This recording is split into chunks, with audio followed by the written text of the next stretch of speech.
Shalom. Saya akan menyampaikan kebenaran firman Tuhan. Sebelumnya saya akan berdoa. Roh Kudus, kenakanlah hamba-Mu sebagai pakaian-Mu, agar apa yang menjadi kehendak Bapa di sorga yang akan hamba sampaikan kepada umat-Mu. Dalam nama Tuhan Yesus, hamba sudah berdoa. Amin. Puji nama Tuhan. Kebenaran firman Tuhan yang akan saya sampaikan terdapat di dalam Yesaya pasal yang ke-53, ayat yang ke-12. Firman Allah berkata bahwa orang-orang kuat itu akan diberikan kepada Tuhan Yesus. Orang-orang besar itu akan menjadi milik daripada Tuhan Yesus, karena mengganti apa yang telah dilakukan oleh Tuhan Yesus, karena Ia telah menyerahkan nyawanya untuk keselamatan jiwa-jiwa yang terhilang. Yesaya pasal yang ke-53 ini merupakan satu kebenaran firman Tuhan yang menceritakan tentang karya Tuhan Yesus. Bagaimana Dia rela menderita, Dia rela dihina, bahkan Dia mati di atas kayu salib untuk menanggung dosa umat manusia. Dan firman Allah berkata, karena apa yang dilakukan oleh Tuhan Yesus, maka orang-orang kuat, orang-orang besar itu satu kali kelak mereka akan bertekuk lutut di bawah kaki Tuhan dan mengaku dengan mulut mereka bahwa Yesus Kristus adalah Tuhan bagi kemuliaan Bapa di sorga. Untuk itu, biar kebenaran firman Tuhan ini memberikan kekuatan kepada kita.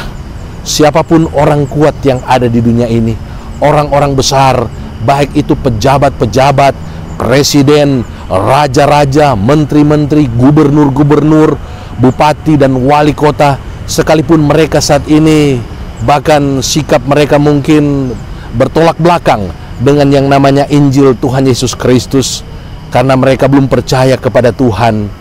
Sekalipun kalau kita melihat ada bahkan yang otoriter, ada bahkan yang menganiaya umat Tuhan, menganiaya gereja Tuhan, menutup gereja, tidak memberikan izin bagi gereja untuk beribadah. Tetapi ingatlah, kita jangan membenci mereka. Firman Allah berkata, kita tetap menghormati pemimpin-pemimpin, sekalipun mereka kejam, sekalipun mereka tidak adil, tetapi kita harus tetap menghormati mereka dengan cara kita tetap tentu berdoa bagi keselamatan mereka. Dan percayalah, firman Allah berkata bahwa orang-orang besar, orang-orang kuat itu satu kali kelak mereka akan bertekuk lutut di bawah kaki Tuhan. Dan kebenaran ini sudah terbukti. Kita tahu di abad-abad awal kekristenan, pada abad yang ketiga, keempat, bagaimana Kaisar Romawi yang begitu kejam, dia akhirnya bertekuk lutut dan percaya kepada Tuhan Yesus, Kaisar Konstantin. Demikian juga dengan kaisar-kaisar yang lain, raja-raja yang lain, presiden-presiden yang lain, dan banyak orang besar, orang kuat yang tadinya menolak dan menentang kekristenan. Tetapi karena Tuhan sudah berjanji bahwa mereka akan bertekuk lutut di bawah kaki Tuhan, dan akhirnya mereka percaya kepada Yesus. Untuk itu, biar ini menjadi kekuatan bagi kita pada hari-hari ini. Kita tetap berdoa bagi keselamatan jiwa-jiwa, bagi pemimpin-pemimpin kita, bagi orang-orang besar, orang-orang kuat yang ada di negeri kita Indonesia, agar janji Tuhan ini digenapi. Satu kali kelak mereka akan menyerahkan hidup mereka kepada Tuhan Yesus Kristus. Tuhan Yesus kiranya memberkati kita semua yang mendengarkan kebenaran firman Tuhan ini. Shalom, mari kita berdoa. Terima kasih Tuhan buat firman yang sudah disampaikan. Jadilah kepada kami seperti yang Kau firmankan.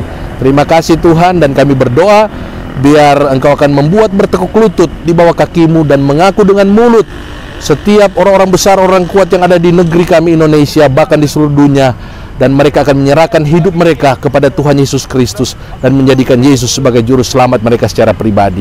Dalam nama Tuhan Yesus, hamba sudah berdoa. Amin. Puji nama Tuhan. Dan bagi saudara yang sudah diberkati melalui kebenaran firman Tuhan ini, silakan like, kemudian beri komentar, kemudian subscribe channel YouTube saya, Simpson Pio Ministry. Tuhan Yesus kiranya memberkati.